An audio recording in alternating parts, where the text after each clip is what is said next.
Hello, everyone, and welcome to our first module on pulmonary physiology.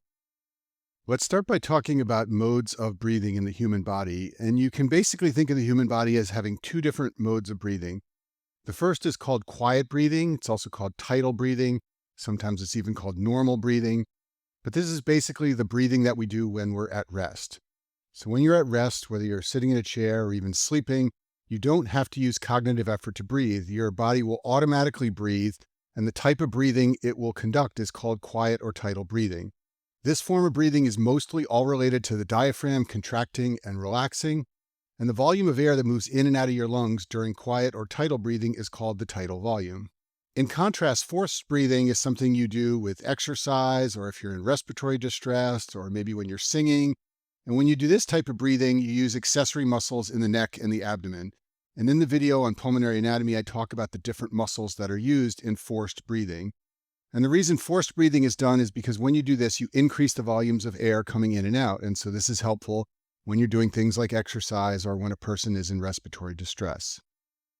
Okay, so now that we understand that, let's take a look at this graph, which is a classic pulmonary physiology graph. It shows the change in lung volumes as a person is breathing. And so first of all, if you look at the middle of this graph, you see the tidal volume cited here, and it shows the volume in the lungs going up and down with each breath. And that's what happens when a person is doing normal quiet breathing or tidal breathing. Basically, your lungs take in and push out about 500 milliliters of air when you're doing normal quiet breathing. Now, if you use your accessory muscles and you inhale as deeply as possible and suck in the maximum amount of air that you can, you will pull in an extra volume of air called the inspiratory reserve volume. And that volume of air can get your lung volume up to its maximum level here, which is about 6 liters in most adults. You don't need to know this number for your exams. I'm just telling you to give you a framework here. But anyway, you can suck in that extra inspiratory reserve volume, and at that point, your lungs will hold the maximum volume of air that they can hold. Now, in contrast, if at the end of a normal, quiet, tidal breath, you use your accessory muscles and push out all the volume of air that you possibly can to make your lungs as empty as possible, you will push out this extra volume called the expiratory reserve volume.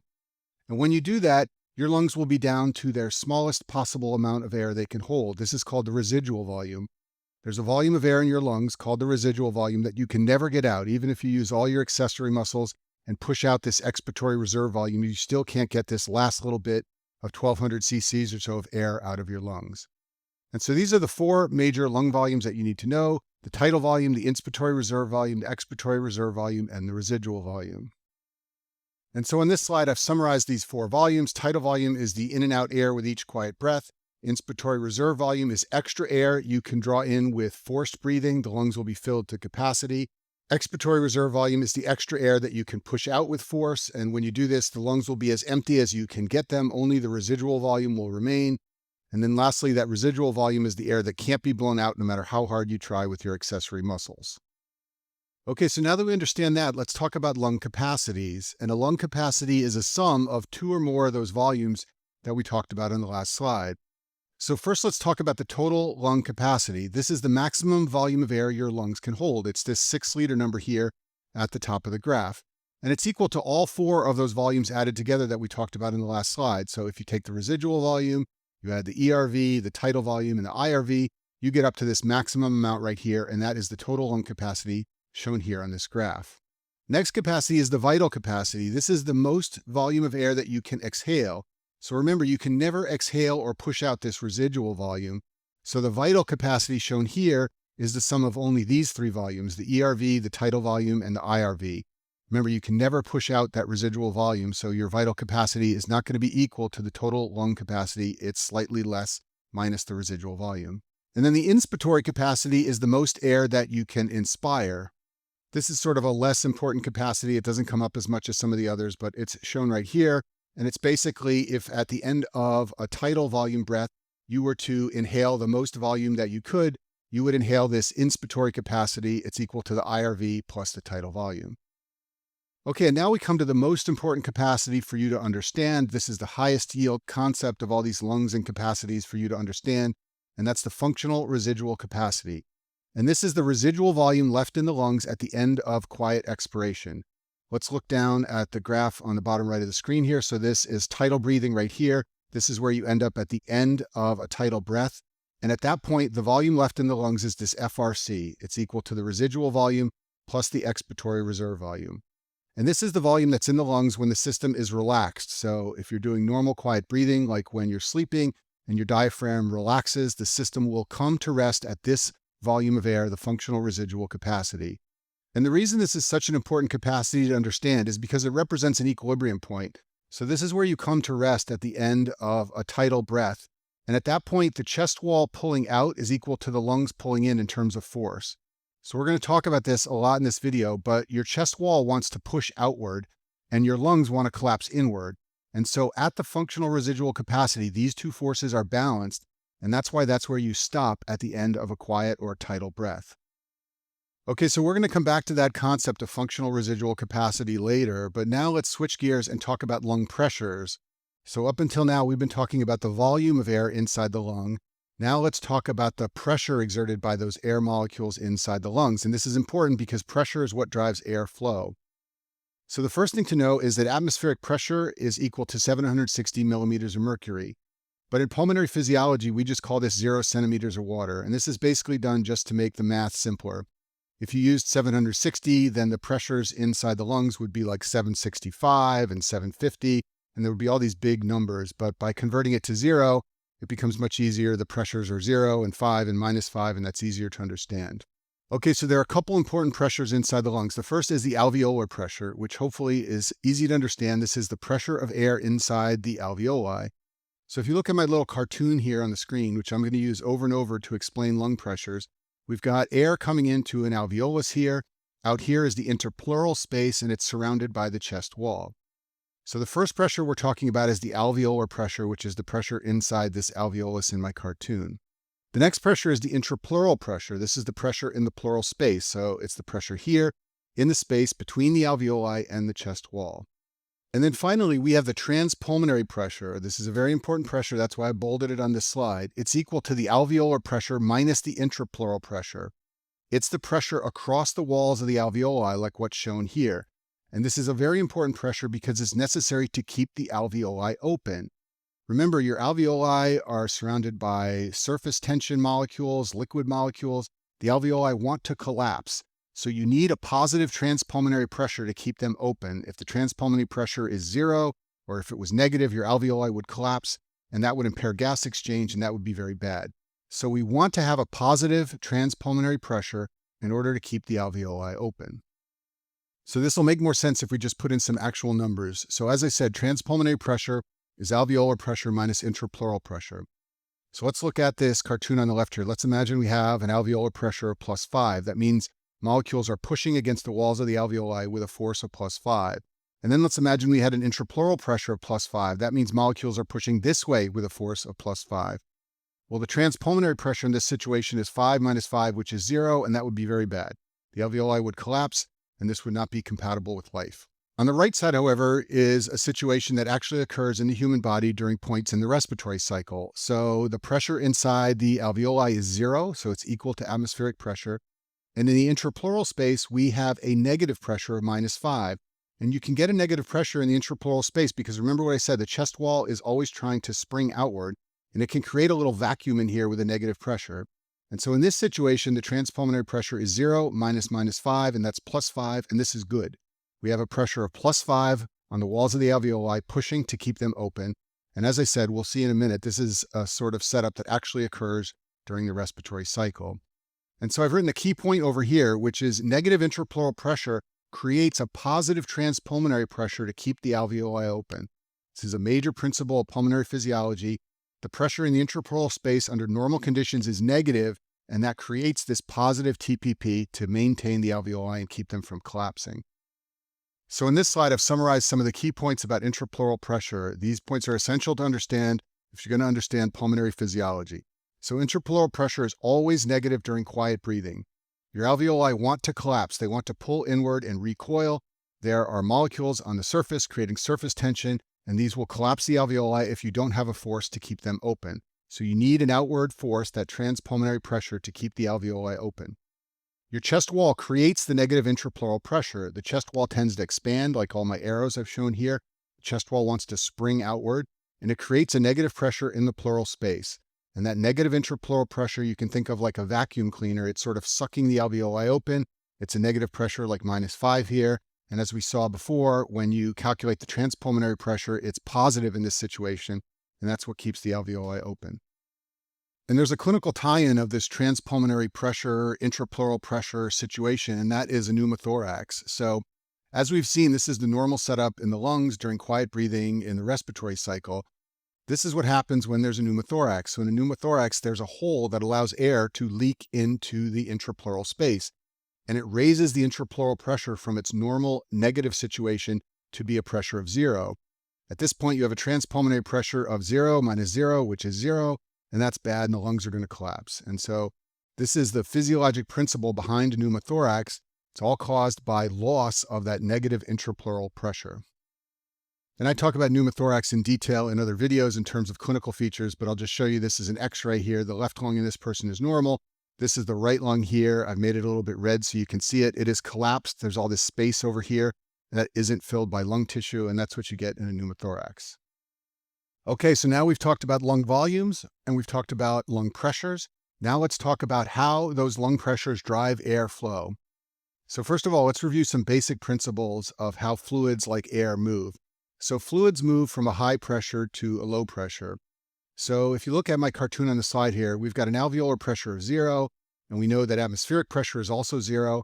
So the delta, or the difference between these two pressures, is 0. So that's going to create no airflow. So just make sure you understand this. When there is no difference in pressures, you're not going to get any airflow. Now let's consider a situation that actually happens during the respiratory cycle. So during parts of the respiratory cycle, the pressure in the alveoli is going to become negative. Basically, the pressure out here in the intrapleural space is going to become more negative. It's going to suck out the walls of the alveoli, creating a negative pressure inside the alveoli themselves. Now we have a situation where we've got a pressure of -5 inside the alveoli. Atmospheric pressure is still 0. And so this is a delta of +5, and it's going to create airflow into the lungs, because remember what I said, airflow always moves from a higher value to a lower value. So in this case, it's going to move from 0 to -5, and we're going to get airflow inside the lungs. And so this is the way air moves during the respiratory cycle. We manipulate the pressure inside the alveoli, and that creates airflow in and out of the lungs.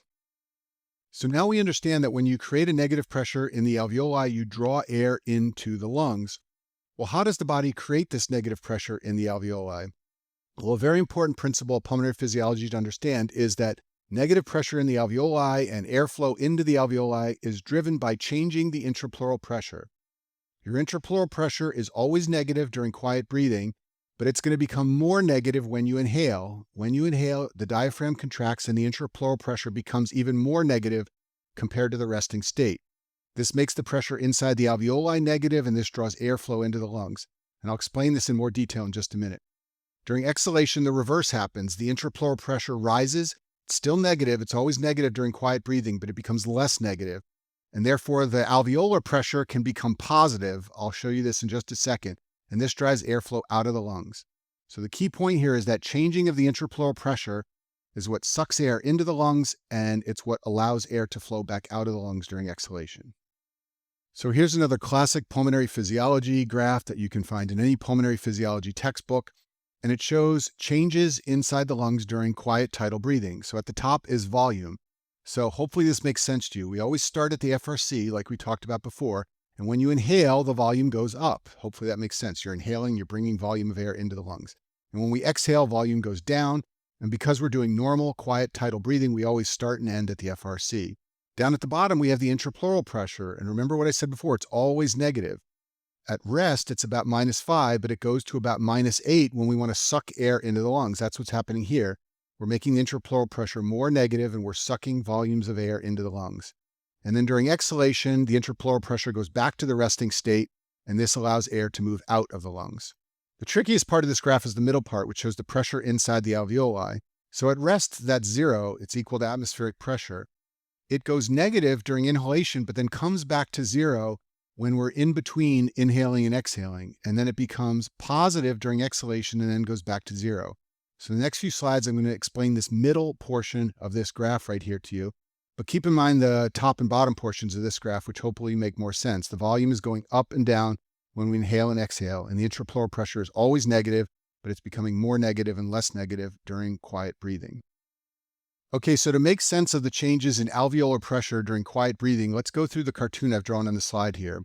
So on the left side, we have the resting state, which we talked about earlier. So intrapleural pressure is -5, alveolar pressure is 0. It's in equilibrium with atmospheric pressure, and this creates a transpulmonary pressure of +5, which keeps those alveoli open at rest.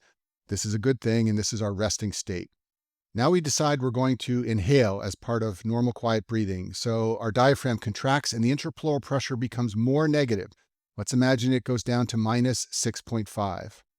Well, this is going to suck on the walls of this alveoli. It's like a vacuum cleaner. It's going to pull them outwards. And that's going to create a negative pressure inside the alveoli of -1. It's also going to add slightly to our transpulmonary pressure, making it slightly greater than 5 at 5.5. And this is going to drive the alveoli to expand and grow in size. So now what we've done is by making this intrapleural pressure more negative, we've created a negative pressure in here. As we just discussed, this is going to cause air to flow into the lungs.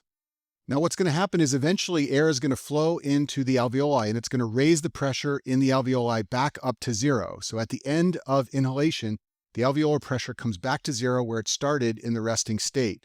However, at the end of inhalation, we have a much more negative intrapleural pressure of -8 and a higher transpulmonary pressure of +8. But we need this higher transpulmonary pressure because the alveoli have grown in size and they need a larger pressure to keep them open. And so shown right here is what happens during inhalation. Make sure you understand this because there's lots of ways they can ask you about this in board questions. But basically the alveolar pressure is going from 0 to negative and back to 0, while the intrapulmonary pressure is going from negative to more negative. So if we go back to this graph and focus on the inhalation half of the graph, you can see all the things I just pointed out in my cartoon. So intrapleural pressure begins at -5 with alveolar pressure at 0, but then intrapleural pressure becomes more negative during inhalation down to -8. This transiently makes the alveolar pressure negative, but that sucks air into the alveoli, raising the pressure back up to 0. So the alveolar pressure starts and ends at 0 during inhalation. Intrapleural pressure begins negative but becomes more negative. And then when we look at volume, we've had the intended effect of inhalation, which is we've raised the volume of air in the lungs. And so if you understand that, then it's fairly easy to understand how air flows during exhalation. It's basically the opposite of inhalation. So remember, we ended inhalation with this situation on the left, -8 in the intrapleural space, +8 for transpulmonary pressure, and 0 for alveolar pressure. Now our diaphragm is going to relax because we're exhaling. So the intrapleural pressure is going to become less negative. Instead of -8, now it's -6.5. This is going to allow the alveoli to collapse. They're going to begin to collapse, and that's going to cause a positive pressure to form inside the alveoli. Basically, you're shrinking the transpulmonary pressure, and therefore the alveoli can do what they want to do, which is collapse, and that's going to raise the air pressure in here. Now we've got a positive pressure in the alveoli, we've got 0 out here at atmospheric, so we're going to drive airflow out of the lungs, and that's what happens in exhalation. And eventually we're going to get back to the point we started from, where we have -5 for intrapleural pressure, 0 for alveolar pressure, and +5 for transpulmonary pressure. And so back to this slide, let's focus on the exhalation part of this graph. So the intrapleural pressure begins at -8 at the end of inhalation, and then it goes back to -5. This creates a transiently positive pressure inside the alveoli. That drives airflow out of the alveoli, and as those molecules leave the alveoli, the pressure comes back down and ends up at 0 at the end of exhalation. And then up at the top in terms of volume, the volume has gone down during exhalation, just like we expect. And because we're talking about quiet tidal breathing here, we begin and we end at the FRC. And that concludes our first module on pulmonary physiology.